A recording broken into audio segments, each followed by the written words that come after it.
So welcome everybody to this morning's webinar where we're looking at leveraging data analytics in the London market.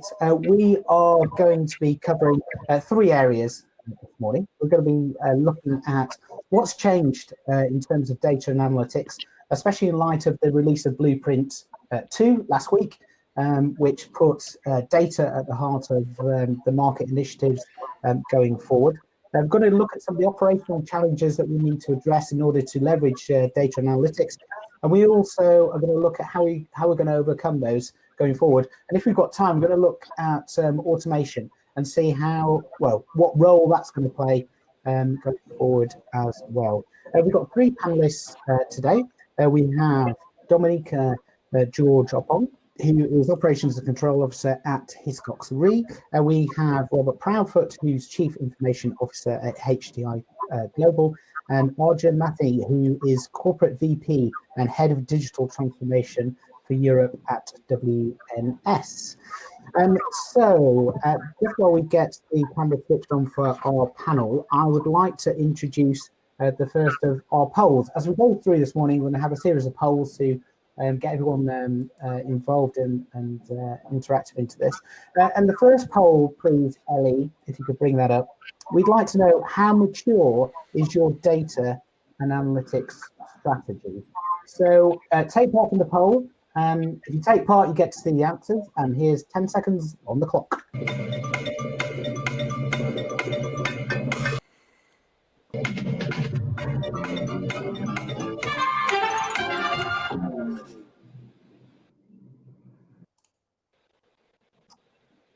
Very interesting. So, firstly, welcome to all our panel. So that's quite interesting results there, Robert. You know, up and running with data projects. I think that's pretty encouraging, actually, in terms of where we are. Yeah, look, I think that's largely what I would have expected to see, and I think it's positive that those data projects are up and running, and I think, you know, from my own experience, the getting to an established analytical capability is a lot of work, and quite difficult in certain parts of our market. So yeah, that makes a lot of sense. Obviously, being a data-centric organisation is where we're all striving to, but I think many of us are a way off that. Yeah, and I think that's going to be the focus of today's discussion. And so today's discussion, we're going to focus it around those three areas. And perhaps, Arjun, I could start with you, just to kind of talk through how things have changed in terms of data analytics and intelligent automation, as I was saying, in individual organizations, but also in light of what's came out of the Blueprint 2 last week. Yeah, absolutely. Welcome, everyone, and thank you for the time. So from my perspective, you know, data has always been at the core of the insurance business. It's key to how we underwrite risk, manage fraud, indemnify accurately. So the challenge with this data is that it is not always easy to access. There's more data that is untapped than is tapped within organizations. If you look across the industry, we spend a significant portion of our time working on collating data, extracting meaningful information, processing transactions, and presenting data effectively for better collaboration and decision making. This is the same across broking, underwriting, claims, and finance functions. At WNS, we are essentially a service provider into this industry, and our client-specific teams do a lot of this heavy lifting of processing data. Over the past few years, we've been collaborating with our clients to help reimagine and automate, the way we process data. Our way of solving for this is primarily through an experience-based approach. So by which I mean shaping the core experience required for our clients. So within, say, their broking functions or their underwriting, claims, and finance functions, essentially to try and get to a timely, easily consumable, and accurate information that enables them to make effective decisions. And to enable that vision, we bring together a combination of simplification, standardization, intelligent automation, what we call hyper-automation, to build out a collaborative, digitally enabled, and insight-driven experience. Now, if you talk through that, what does that really mean? And if I was to take it in an example of, say, just the whole pre-buying process for say the brokers and the underwriters. Take renewals or new business.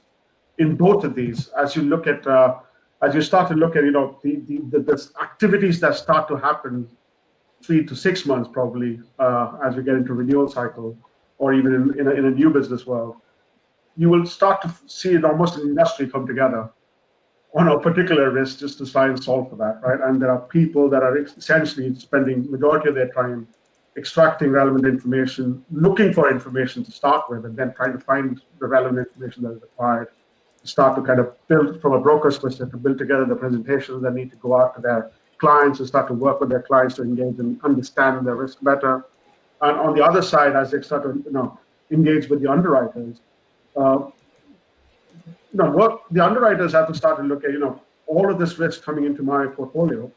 How do I start to prioritize the right risk? Then start to look at how do I, make sure I've got the right sanctions, credit checks, clearance checks all completed before we start to do pricing, and then create a quote which is then be negotiated with the broking and the customer organization. So there is a lot of data in this process, and typically that 3 to 6 months sounds like a long term, to try and get something of that done. So effectively, if I look at trying to digitize and trying to drive a data-driven organization, the intent here is to kind of look at how can I bring in what I call hyper automation, but essentially it's an AI-enabled machine learning, OCR-driven data extraction process that can then be used to kind of digest the information, present the information in the right way, such that there is a better communication, a better engagement between brokers, customers, and underwriters to get to the right outcome.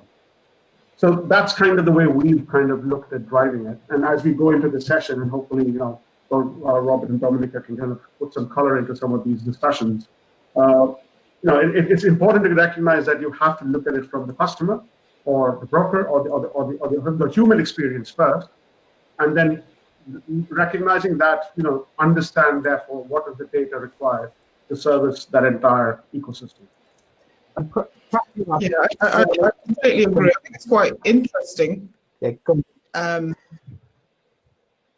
I think it's quite interesting that the insurance industry has always been awash with data. We've always had it, and what analytics will do is help us tell our data story. And it's exciting in terms of the capabilities and what's possible now. And it's very much a case of, I think, people understanding what those possibilities are, becoming data intelligent, not being afraid of what the future holds, and really trying to embrace that. I think that's the way we'll definitely kind of move forward with all the technologies that are now available. Absolutely. Yeah. I like the way you put that, and the phrase I hear all the time is we are data rich but information poor, and I think it's true in a lot of ways. We have a lot of data. Some of it's unstructured, some of it's structured, and I think for a long time we've taken a very traditional approach to trying to structure all of that data before we do anything else with it.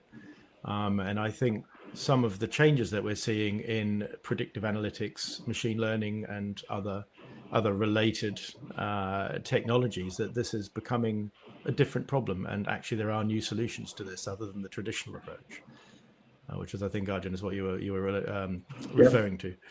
Yeah. And Dominica, just thinking about that approach that Robert's just been talking about, and your experience of working in some of the market-wide sort of organisations, LMA, thinking about around the data standards and things like that. What's come out of the blueprint last week? Do you think that is a step in the right direction? A change in focus around how data can be used within the market? Absolutely. I've had the opportunity. I've worked for a number of syndicates over the years, and everywhere I've been, the issue has always arisen about legacy systems, and the fact that they're clunky, systems don't talk to each other, there's not one version of the truth. And what I see in the blueprint too is that data becomes the center, and they have a data spine, a core set of data So regardless of where you are in the end-to-end process of the market and processing, you should be able to use that same data. It doesn't make sense that, you know, we're in a subscription market, we're going to be entering the same data. You know, different organizations will be keying in the same information, and even within an organization, you re-key information. So there's so much duplication. And I think organizations may have worked within their groups to try and eliminate that type of waste or duplication. But it's a wonderful thing now that we're talking about it on a market-wide basis. And hopefully we'll get the buy-in that we need to have that genuine collaboration, you know, and not being afraid to share some information, knowing where it will bring us in the long run. We've been talking about it for years, haven't we? I think it's about time we had the, you know, the horse in front of the cart to use that in terms of. Yeah. And Jeremy, just to add to that, right? I mean, the fact that the blueprint talks about that digital spine, right, which essentially is where the core, you know, the orchestration is, but also giving the independence back to the brokers and the insurers and the MGAs and the cover holders to kind of build their own ecosystem that services into that. I think that is significant because that's the differentiation, right? Each individual organization wants to bring their differentiation into it, but kind of service into that digital spine, which I think is a far more, you know, effective way to kind of look at it, as long as everybody gets on board. And this is, you know, this is not just about the technology or the data. This is about the culture and the collaboration and enabling, you know, an organization to start to shift from that traditional way of working to being, you know, far more, you know, digitally collaborative. Your description or picture earlier, Arjun, of everybody coming together in the pre-bind process, probably all in the same room with a presentation and client, broker, carrier, and then perhaps some subsequent meetings where they might agree a number of things, and then we all go away and we retype and re-enter all of that information again separately in our own organizations. And the picture you gave me just then just made that juxtaposition really quite clear. And I think I take some real heart, having looked through the second blueprint. As you've just said, it has a data as a backbone as opposed to platforms and systems. And sitting outside of the London market, as I do now, for us, I think anything that is too London market centric and too Lloyds centric becomes a difficult space to play, because then I have to talk to my colleagues who sit outside of the London market, and we are only a small presence within, and we're not in the Lloyds market, we only sit in the London market. And to convince them to join up or sign up to a Lloyds initiative is not that easy, or even to a London market initiative in terms of a platform or integration is not that easy. So for me, this idea that we have a data record that becomes the central part of that, whether we have to engage with the digital spine and the repository or not, but certainly that part of it I didn't get a clear picture on, but certainly that data standard would be a really, really great start for trying to drive that through not just the London market, but all markets. You know, that for me is a hugely positive step. Yeah, and that's key, because the brokers do hold kind of the main card when it comes to this type of thing. They have a lot of control, and you know, I've heard it said, you know, with a previous broker that, you know, if Lloyds won't do it, I'll take it outside the market, you know, because they do have that freedom. So it's making sure that we kind of don't lose out, because we want to be able to meet the client demands, the customer needs. And if we are inflexible in the long run, you know, we're the ones that end up losing. So there's every benefit and gain from kind of getting on board and making sure that we digitize in the way that is being proposed, I think. And the truth is, with data, right? I mean, you negotiate better, you drive better profitability, right? And hence you essentially you select better risk, right? And if you can start, and you can probably also reinsure better. Therefore, you know, and all of that kind of, you know, if you can bring that together, the possibilities and the outcomes are far more, you know, increased and effective. So let's move things on then to how we're actually going to kind of achieve some of these things that we've talked about.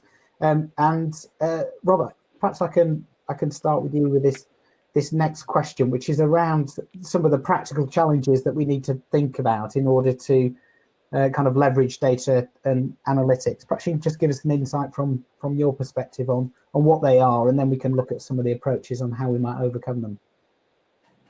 Yeah, so if you'll indulge me slightly, I'd like to probably just start with an example of my own sort of journey over the past few years along that path of analytics and where we came from, because I don't think where we were is a dissimilar position to a number of companies in the market. Certainly, I'm not going to say what we do now is advanced analytics, but we certainly have a decision-making capability driven off our analytics, which for me is really the key to it.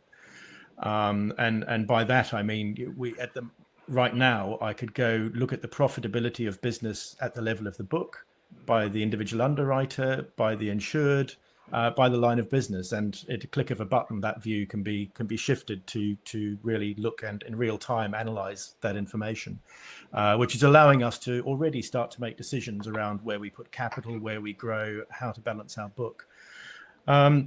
So to provide a little bit of context around that, 5 years ago, I'd say we were in a very traditional place. So we had a reporting tool that produced very tabular type A4 page type reports that were then collated by a team, put into a board pack every month and put forward to our various committees. And there was a bit of an industry around that. And what would happen typically is you'd walk into the room with your several hundred pages of pack that you'd read. You'd try and talk through that. Somebody might come along with some data that they had from outside of that discussion, from a spreadsheet or somewhere, and say, well, actually, I don't quite agree with those numbers. And then we'd have a discussion which would need to be taken offline. And I think that's very typical of a lot of conversations like this in a lot of boardrooms. And so to move the clock forward a couple of years, we now have a very different approach. So in 2017, we built a data mart on a dimensional model, bringing that same data that was used in that reporting system from our source systems, using ETL staging, all those traditional techniques, to harness that data and to bring in some of the calculations. We also put a cube across the top of it, so an OLAP cube. And as a result of that, we've got about 10 years of really quite good data sitting in this data mart, which we can then interrogate through a dashboard, live dashboard and visualizations to give us an idea of what's going on in the business almost in real time. I mean, the data isn't real time, it's an overnight thing, but the analysis of that is real time. And I think that approach, the key benefits have been to really start to drive behavior in the business. And I think facilitate the use, because we publish these dashboards right across the business. Every single person has access to this. And the interesting thing is there's the benefits of this are we've cut through an industry around the production of MI. The power of making that data available around the organization has also created a lot of behavioral change. So all of a sudden our data quality has improved overnight. People are starting to correct issues with data because they can see it in front of them when they come in the morning. So we've seen our data quality dramatically improve over the past few years. And as I said, this analytics ability gives us a real insight into profitability, and we can now say, look at a book of business and look at the tail of it. Is the tail spent? Is it still an active year? Can we close it off? And where does that sit? And all those conversations that we can then have, with a person just sitting at a desk. Of course, all of this is curated data, and I think that's one of the points that Arjun was mentioned before. The data we have available is mostly structured data from our underwriting and finance systems, and that's great. It's good data, we can use it. But I think the next part of that journey for us is to see whether or not we can start bringing in some of the market data into this. And the challenge for us, and for many of us, I think, has always been a lot of that comes in paper. A lot of that comes in semi-structured form. And we basically have to pay to have that data structured and that data converted into a digital form. And that for us is time consuming. It's a bottleneck, and it limits our ability to really improve on where we are. So for me, this whole change toward a data-centric way of working, a digital way of working, means hopefully we can remove that barrier, bring more of this data in, and start to put this data alongside our curated data, and to start to really see a larger picture of what's going on in the market, where we touch the market, where this data is coming into our organization. And I think just on that, to touch on a point that Dominica raised, the legacy is always going to be a problem here. And we're always going to have legacy. Whatever we develop now is going to be legacy. But for me, this move toward a data-centric way of looking at our operation is stepping away from legacy, because the data in those legacy systems is often very good. So the legacy system is not so much a problem of we can't, this system isn't doing what we need. It's more about the cost of managing that old system, because actually you take the data out and you can do a lot more. So automation, analytics, reporting, putting some of that raw data into a data lake if it's not as curated as you'd like. There's a whole raft of ideas and themes that you can have around that, without having to go through and structure it. So as I said, we were lucky in this case that our data for the past 10 years was in pretty good shape. That's could have given us the biggest leg up. And I think for a lot of organizations that might be true of their underwriting systems. Certainly worth spending a lot of time doing. And we did spend a fair bit of time standardizing our data, putting in master data and those sorts of things. But as I think I alluded to earlier, I think one of the single biggest advantages for us is the single record. I'm not going to say single point source of truth. That's a term that's used a lot, but the single record to refer to for us has become an absolute changer for our business. And that, we anyone from an underwriter to a data entry technician to a finance person can refer to the same numbers using the same terminology, and anybody can challenge anybody else on their interpretation of those numbers without having those multiple sources of data coming in to confuse the issue. So I think that's yeah. No, sorry, I'm just going to say, and for me, I think there is a history behind the legacy systems, which kind of have also created what I call siloed organizations within organizations, right? And in that sense, the underwriting function probably hasn't got that much of an integrated communication between the finance or the claims functions, and probably in some cases they don't need to. But when it comes to the crunch of actually needing to have that integration doesn't exist enough, right? And it's not, and it takes forever. And in some cases, the data doesn't get there. So when you talk to anybody in the finance function, they say, I don't get all the information I need on time to be able to do what I need to do, right? Same things on say, on the reinsurance side or on the claim side. Now, that's based on the fact that legacy systems were built for that particular function, not for the organization. So suddenly the legacy systems are driving the silos. And if you look at it from a database, a data approach, then you're starting to look at it as an organization and the data that you need and the master data management that comes with it. So your architecture for data can sit above the legacy architectures that you have in terms of technology, and then start to solve for it that way. And that is far more collaborative. That is far more simplified if you can make it work. Yeah, and that's a lot of that. That is what we've seen. Absolutely. And Dominica, is that sort of, we touched on their standards and legacy, sort of your experience, are there any other challenges that kind of spring to mind that we should be looking at? Yeah, I've been able to work on some of the market SDC work as part of the market data user group. So it was early adoption, so there were a few carriers. And what we found was that people were on different stages of that kind of data journey. And so because we were all at different stages, it meant that when it came to adoption of the work of what had been output, some weren't able to ingest the information, or they didn't want to ingest the data, and others did.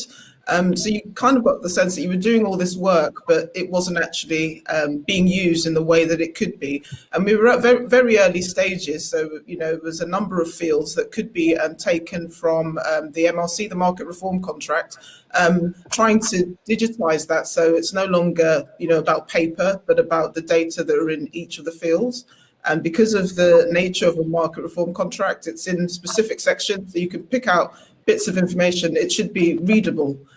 So it seems very simple, but that over time there have been, all sorts of challenges, just because, as we've said before, legacy systems, and then a willingness to kind of go all out there to make sure that it works. And that's not to say that, we didn't have our challenges anyway in terms of the information that we were able to derive from the contract. But I think that if we're able to kind of propel that desire and that move towards making sure it works, it will make a lot of other things a lot more straightforward, because that's one of the simplest, I see it as one of the simplest ways to get, data is from the MRC, where it's standardized. Obviously, there are lines of business where it's more complex, but for the ones that, it can be done for, we should definitely try and make sure that we work together to make it work, because there are savings, to us as an industry. Yeah, definitely. And can I also add? Can I also add another factor to this is that when we look at this whole data ecosystem, most insurers should recognize the sudden introduction of IoTs and the opportunity for external data sources to be actually relevant data sources to the whole process of assessing a risk or adjudicating a claim. All of these suddenly are there's an explosion essentially of data, right? So we all talk about the big data term, but essentially that explosion has happened for a reason, and then now you're trying to sift through not just your organizational data to find meaning, but you're trying to sift through an ecosystem of external data sources that will also need to kind of combine with the organizational data, or the dark data, as some people like to call it, and then kind of make meaning out of it. It's complicated, right? And I don't think there's a one silver bullet that fits all. And again, my recommendation to this is don't try and aim for a destination. This is definitely a journey, right? And I think the destination continues to evolve, right? So within a year or two, you'll be talking about a different destination altogether. So I mean, it has to be that you have to experience the journey and be looking to drive outcomes within that journey. So just before we get into, it's quite a sorry, Robert, just before we get into how we're going to overcome these challenges that we've just been talking about, perhaps we can just bring in the next poll, Ellie, because it segues nicely from Arjun's point, which is looking at how we're going to get there, and this is taking from the blueprint to the aspiration to be a digital market from start to finish with data as its core. But I'd like to know from the audience, and we'd like to know as the panel, so what is the biggest challenge you see to delivering that market initiative? Here's 10 seconds on the clock.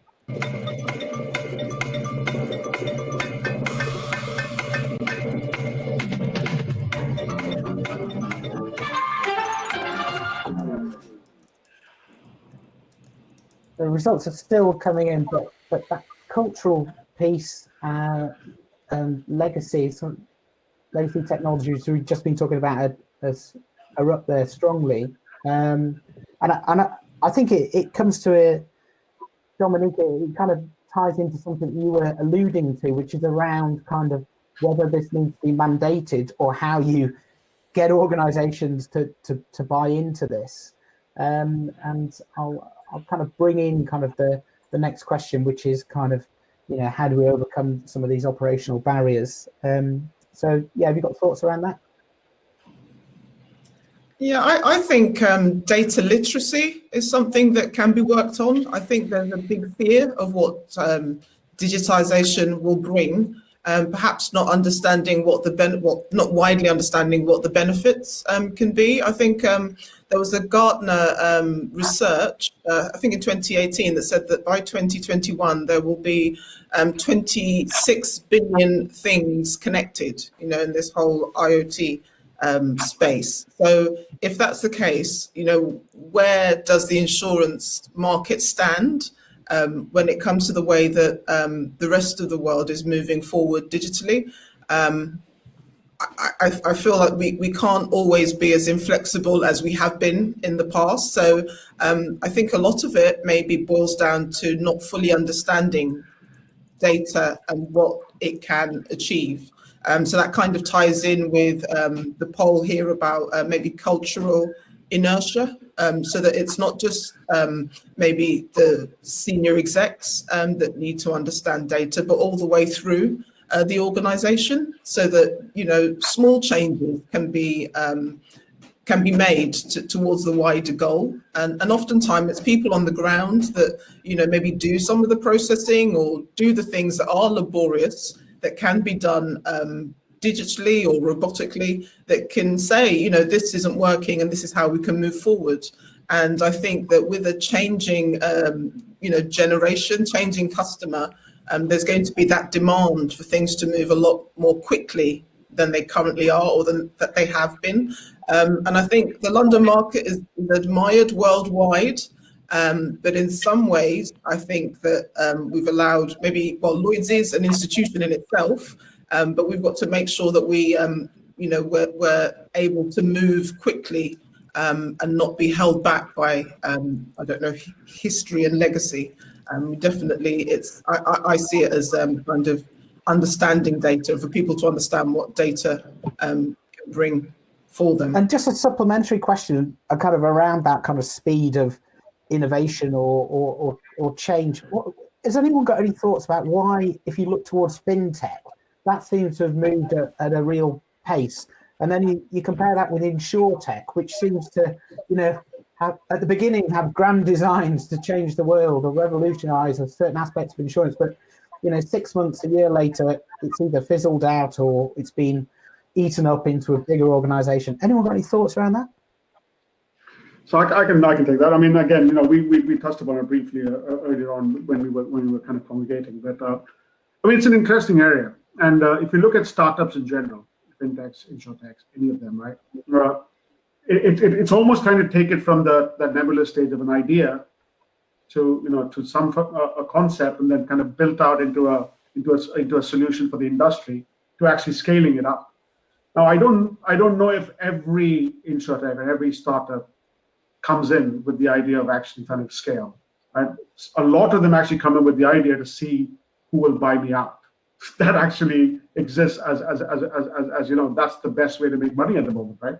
So there are places in the world where you get some great ideas coming out of the market, right? And I was talking to a friend of mine where, you know, he's based on Israel. Israel is a hub for innovation, right? But you'll also find that a lot of the innovative ideas coming out of Israel get bought out, and that's fine, because that's kind of how they want to kind of make it work. They want to build out ideas and have it acquired by companies. And I think in the insurance space, you will find a lot of that. Plus, I think we also touched upon the fact that not everybody gets funding enough to be able to sustain that growth. So acquisition is a great way to kind of expand.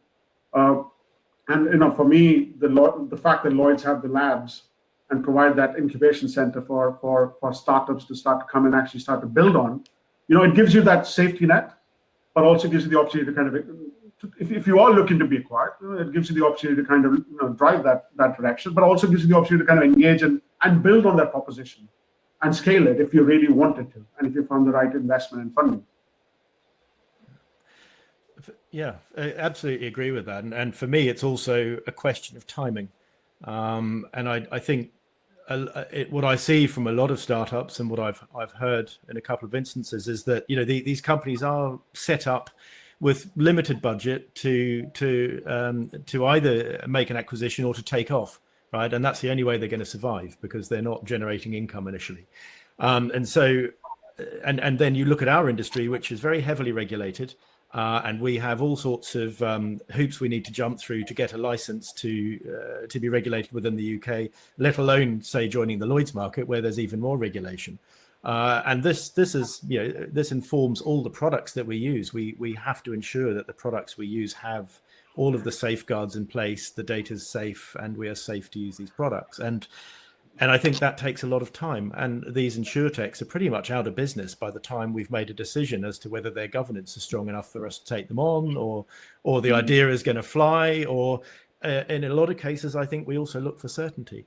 We're a risk-based organization, and we look for certainty of outcome. And that's not the way Insurtech works. Yeah. You need to take that leap of faith, I think. Yeah, definitely. And to bring it back around to data. Obviously, we've been talking about data as being at the heart of things, and that allows you, as you were touching on, Robert, to then do some more exciting things. And I think we wanted to finish on kind of looking at robotics and the role that robotics will play or is playing in the London market. And I suppose the question is whether we feel it's a kind of a sticking plaster over some of the problems and issues that we've just been talking about, or whether it's a kind of strategic move. And I think it'll be interesting just to talk about that for the last 3 or 4 minutes. So, yeah, I mean, look, I definitely see the current enterprise RPA exercise as being a bit of a sticking plaster. It's solving issues with legacy that we've got. It's allowing us to scale up without increasing our cost base in terms of our human capital. And it's allowing us to get around some of the problems of manual processing, right? But actually, if we were on a modern platform with APIs and microservices, this would be a lot less necessary in the first place than if we weren't having to capture data. But having said that, it is a very useful sticking plaster.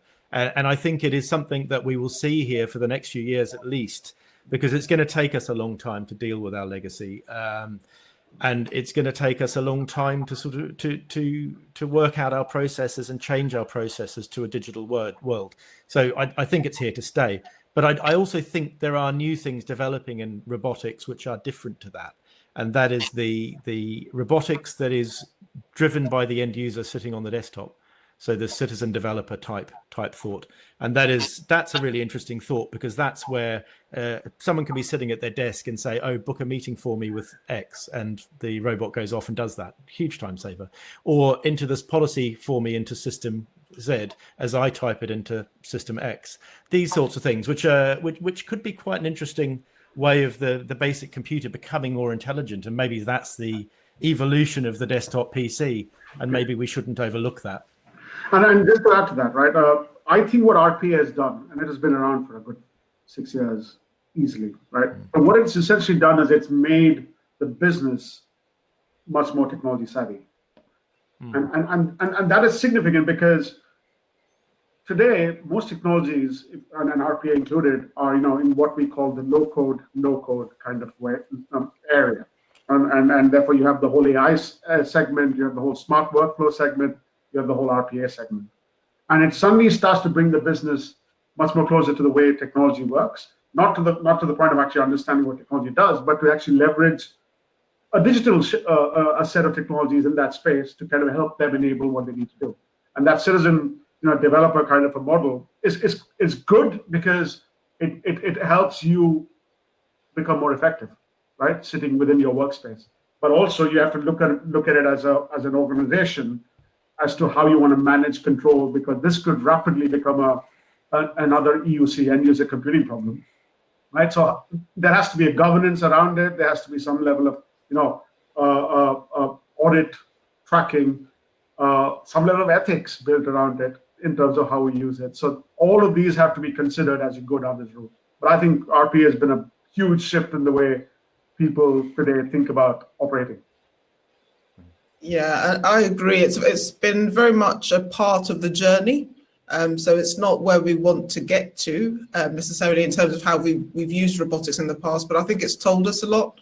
And you do hear of organizations that use it to process laborious type tasks, and in so doing gain cost benefits by maybe using the people that would have done those tasks for more analytical tasks or more useful tasks. So even in terms of reading a policy like OCR, using that type of thing. But oftentimes, some of the drawbacks have been that, people have been known to handwrite a lot. I think we're moving away from that now, but OCR not being able to read people's handwriting. I think over time, over the years, people have finally got used to kind of typing information out that others are expected to use. But I know that, when I did some offshoring work, a lot of the time there were particular lines of business that, the offshoring company couldn't automate because people insisted on writing handwritten messages or handwritten contracts, which made it very difficult to move forward. But I think over time, and we're kind of eliminating those types of people that refuse to kind of move forward.